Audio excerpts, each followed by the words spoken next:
সৎ চরিত্রের জন্য আমাদেরকে ইঙ্গিত করেছে, শিক্ষা দিয়েছেন। আমাদের যাতে হিংসা বিদ্বেষ না থাকে তার শিক্ষা দিয়েছেন। আমরা যাতে জীবন চরিত্রকে মাদকাসক্ত না করতে হয় সেদিকে শিক্ষা দিয়েছেন। কিন্তু মানুষ মাত্রই তো আমরা শয়তানের ফাঁদের মধ্যে আছি, অনেক কিছু আমরা ত্যাগ করি, বারবার একটি ভ্রান্ত পথে আমরা যাই, যেখানে কলহ, যেখানে অশান্তি, যেখানে হিংসা, যেখানে বিদ্বেষ, ওখানেই আমরা বেশি যাই। আজকে সারা বিশ্বের মধ্যে দেখেন প্রত্যেকটা জায়গায় খুন খারাপি, যুদ্ধ এবং আধুনিক অস্ত্র তৈরি হচ্ছে, অথচ মানুষের জীবনযাত্রার উন্নতির জন্য কোনো কিছু হচ্ছে না।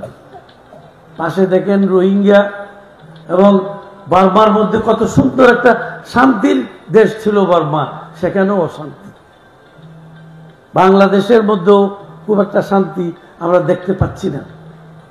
কাশ্মীরের দিকে দেখেন, প্যালেস্টাইনের দিকে দেখেন, ইউরোপের দিকে দেখেন, প্রত্যেকটা জায়গায় আজকে মানব জাতি কলহের মধ্যে বিভোর হয়ে গেছে। কলহই যেন আমাদের ধর্ম এরকমই হয়ে গেছে।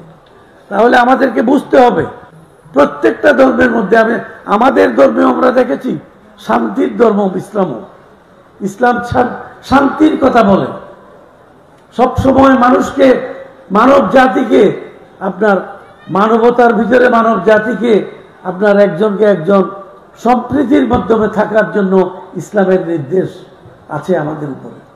এতগুলি থাকার পরেও আজকে আমরা প্রত্যেকটা ধর্ম, আমরা এখানে এই বাংলাদেশের একটি কালচার, এখানে হিন্দু, বুদ্ধ, খ্রিস্টান, মুসলমান, আমরা ভিন্ন ভিন্ন বিভিন্ন সম্প্রদায় এখানে বসবাস করি। আমাদের ভিতরে যাতে সুন্দর ঐক্য থাকে, একটা সাম্প্রদায়িক সম্প্রীতি থাকে, এটাই হচ্ছে আমাদের মূল মন্ত্র। আমরা বুদ্ধ থেকে শিখতে পাই, আমরা ইসলাম থেকেও শিখতে পাই। দেখি যে এখানে প্রত্যেকটা জায়গায় একই রকমের, আমরা ভিন্ন ভিন্ন মানুষ হতে পারি, ভিন্ন রেইসের মানুষ হতে পারে, এক একজন এক এক রেইস। কেউ কালো মানুষ, কেউ ফর্সা মানুষ, কেউ সুন্দর, কেউ হলুদ বরণ, আবার কেউ দেখবেন আপনার আমাদের এই বাংলাদেশের পর থেকে দেখবেন কি আবার মঙ্গোলীয় রেইসের মানুষ, আবার আমরা এখানে যারা ককেশীয় রেইসের মানুষ।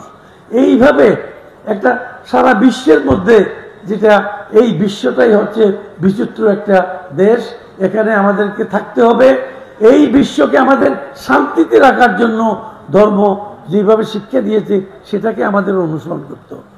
আজকে বাংলাদেশ অশান্তি ভাব, আমরা সকলকে একতাবদ্ধ থাকে দেশপ্রেমে উদ্বুদ্ধ হয়ে বাংলাদেশকে শান্তির মধ্যে নিয়ে আসতে হবে, যাতে সকলেই মিলে আমরা এক থাকতে পারি এই বাংলাদেশে তথা সারা বিশ্বের মধ্যে। এই কথাটুকু বলে আপনাদের আবারও প্রণাম জানিয়ে আমার বক্তব্য শেষ করছি।